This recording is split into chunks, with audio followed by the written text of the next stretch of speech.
Hey guys, it's Bloxtun here. I just wanted to make a video explaining about who I am and my history on Roblox. Um, yeah. So I joined Roblox in 2008, but I don't really remember the account name and I didn't really play too often. But then I made my first main account on January 7th, 2009 under the name Football Fear. I don't really know why I chose that name. I just started playing football in the Pop Warner League and I loved it, so yeah. But around that time, the top game wouldn't even get a fraction of how many players the top game gets today. Roblox has really grown over the years. It's pretty incredible. The top of the games page used to be called front page because instead of how they have it now where you can just endlessly scroll through games, it used to be done by pages, kind of like how the servers are.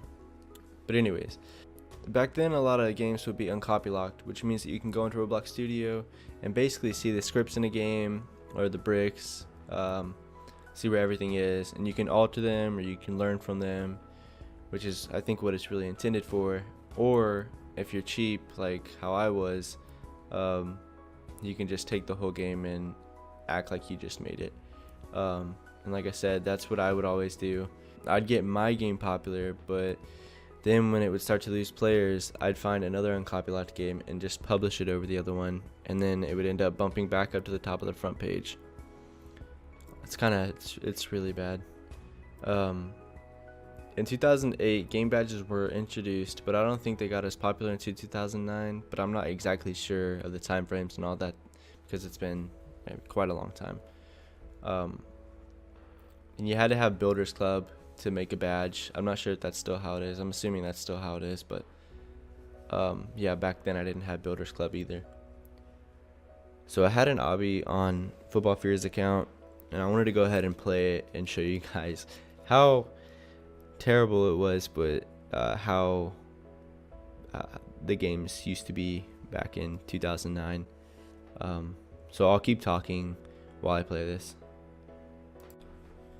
But yeah, so I didn't have Builders Club, and that's when badges had come out, and I wanted to remain at the top of the popular page. So I had put a bunch of badges as the main picture of the game. To draw players in, everybody would see that, and they would be like, ooh, this game has badges. Because at that time, badges were huge. They were something completely new, and you'd be able to show it off on your account, on your profile and everything. And not much longer after doing that, the account was banned and the game's name was changed. However, the game itself was never deleted. The title is actually pretty funny though. At that time, I did not think it was. It was changed to I was scamming, so Telemon pawned me.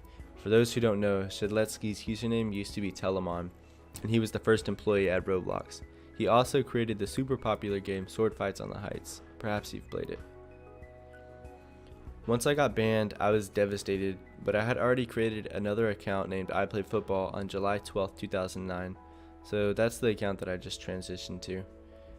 I kept up with the bad tactics of taking uncopylocked games, making them my own, and got popular on that account as well. I never lied about badges or any such thing ever again, but I would continue taking games that were uncopylocked and publishing them as my own. And also, just to be clear, I have never scammed anyone. I've been scammed multiple times in the past when I was around 12 or 13, just basically when I was younger. But technically, I guess it would be my fault for falling for it repeatedly. I'd even been scammed for 50,000 tickets a few times. But anyways, it doesn't really matter. All I have to say is that scamming is absolutely scummy and terrible, and I would never do that. I'm just telling my past and opening myself up for you guys to know more about me. And then I mentioned tickets. Excuse me. I mentioned tickets earlier, saying that I was scammed for 50,000. If you don't know, tickets used to be a currency on Roblox other than Robux, and it was also the main one, I think. But in 2016, they completely removed tickets from the site. You used to gain one ticket each time someone would join your game, and then with the tickets you earned, you could advertise your game or you could buy something in the catalog that were for tickets. It was kind of cool, but I see the way that they went with removing them.